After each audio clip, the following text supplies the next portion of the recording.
Heo Pop gengs.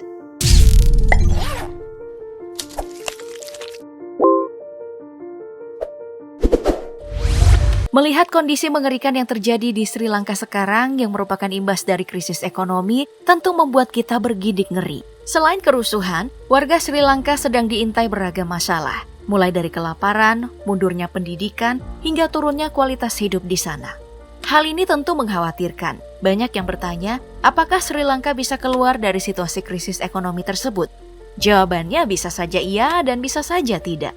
Dari sejarah dunia, krisis ekonomi yang dialami Sri Lanka bukan satu-satunya yang terjadi di dunia. Ada beberapa negara yang berhasil terbebas dari krisis ekonomi yang pernah melanda mereka.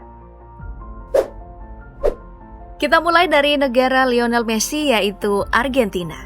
Negara yang satu ini adalah salah satu yang paling terkenal kalau kita membahas kisah kebangkrutannya. Bagaimana tidak, Argentina mengalami kebangkrutan sebanyak 2 kali, yaitu pada tahun 2001 dan 2014 silam. Penyebab dari kebangkrutan Argentina pada masa itu cukup jelas, yakni kebijakan pasar bebas global, alias neoliberalisme, di mana saat itu dimulai oleh Presiden Carlos Menem yang memprivatisasi sektor-sektor publik, menyebabkan daya beli dan pendapatan masyarakat merosot. Ditambah utang Argentina kepada badan-badan moneter dunia seperti World Bank dan IMF yang tidak terkendali, aparat pemerintah yang korup, dan juga inflasi. Kombinasi 3 hal tersebut menjerumuskan rakyat Argentina pada penderitaan. Namun ada yang unik dari kedua kasus Argentina tersebut.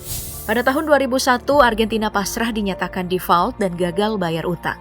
Sedangkan pada tahun 2014, Argentina malah ngotot dan melawan korporasi yang meminjamkan uang. Menteri Perekonomian Argentina saat itu, Axel, bahkan mengecam semua putusan pengadilan dan juga korporasi yang menyatakan Argentina gagal bayar utang. Wah, terjadi lagi ya kalau yang ngutang lebih galak dari pemberi utang. Ya, meskipun di lain hari Argentina kalah dan harus tetap bayar utang full. Setelah kemelut yang panjang dan imbas kejadian berupa kenaikan harga pokok, Argentina mulai menyusun strategi untuk bangkit. Mulai dari mengajukan restrukturisasi utang hingga membangun komoditi pangan sendiri. Nah, dari sini Argentina mulai membaik dari tahun ke tahun. Sayangnya masalah COVID-19 di beberapa tahun belakangan ternyata membuat momok baru bagi Argentina. Sekarang kampung legenda bola dunia Maradona ini kembali diramal akan bangkrut kembali dalam waktu dekat. Padahal berada di peringkat 30 GDP dunia menurut Bank Dunia. Pindah lagi ke Islandia. Yup, tidak ada yang menyangka kalau salah satu negara indah dan paling bahagia di dunia ini juga pernah mengalami kebangkrutan. Peristiwa naas tersebut terjadi pada tahun 2008 silam atau sekitar 16 tahun yang lalu.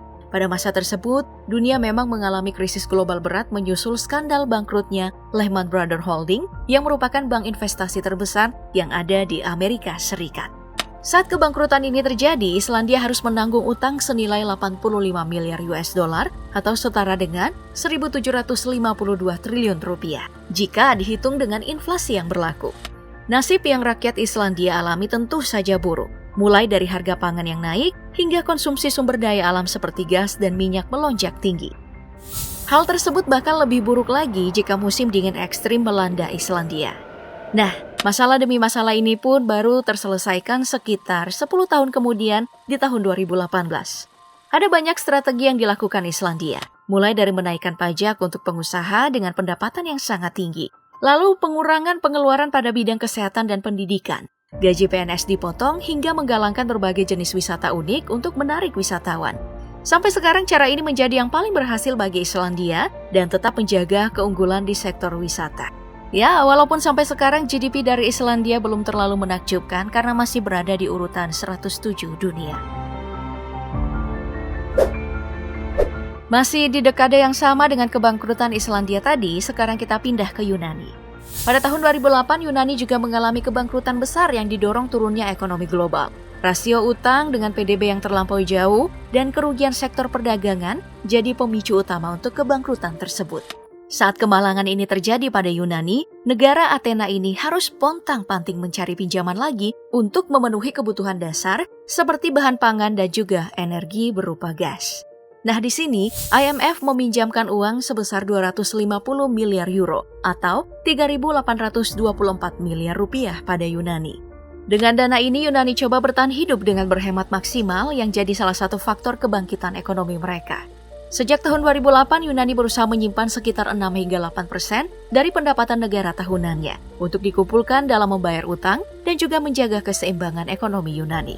Dari usahanya tersebut pada tahun 2018, Yunani keluar dari program talangan dan IMF, bahkan membuat organisasi tersebut menutup kantor pada tahun 2020. Padahal saat itu corona lagi merajalela. Hal ini tentu membanggakan bagi Yunani, karena bukan saja lepas dari hutang yang berat, tapi juga berhasil bertahan dari corona. Bahkan Yunani menempati posisi 52 untuk pendapatan negara tertinggi di dunia. Bahas soal krisis yang melanda suatu negeri, kayaknya kita juga tidak boleh lupa dengan negara kita sendiri. Indonesia pernah mengalami krisis sulit yang kita kenal dengan nama krisis moneter yang terjadi pada tahun 1997 hingga 1998. Pada saat itu, bukan cuma Indonesia sih yang mengalami krisis moneter, negara seperti Malaysia, Thailand, Filipina, bahkan Korea Selatan juga mengalami krisis yang sama.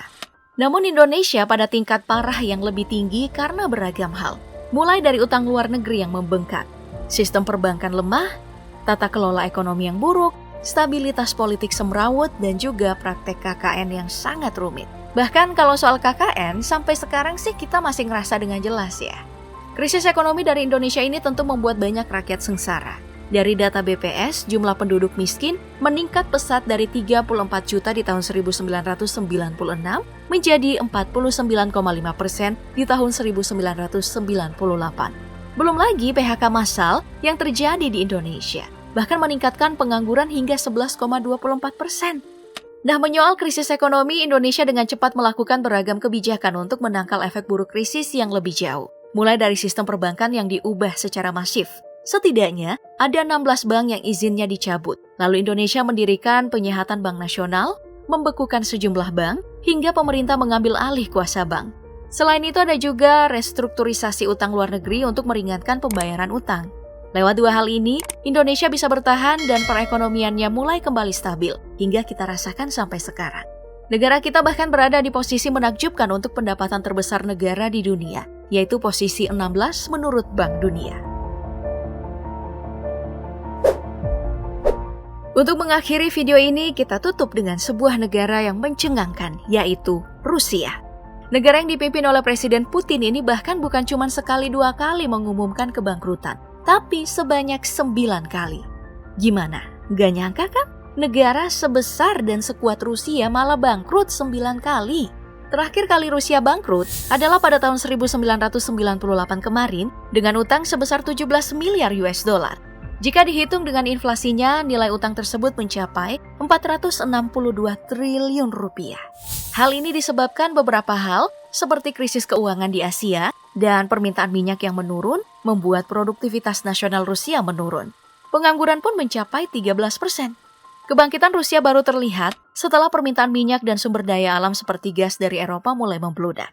Bahkan, Rusia menjadi pengekspor gas alam utama dan mendapat cuan paling deras. Bahkan di tahun 2022 sekarang, ekonomi Rusia menempati posisi ke-11 untuk GDP terbesar dunia menurut World Bank. Tapi tahu nggak sih, walaupun berada di posisi atas, sekarang Rusia ternyata mengalami gagal bayar utang akibat imbas dari perang. Sanksi dunia internasional atas invasi ke Ukraina dan biaya perang katanya jadi faktor utama dari gagal bayar utang tersebut. Kira-kira apa Rusia akan krisis untuk ke-10 kalinya ya? Sebutkan jawaban kamu di kolom komentar dan sampai jumpa di video berikutnya.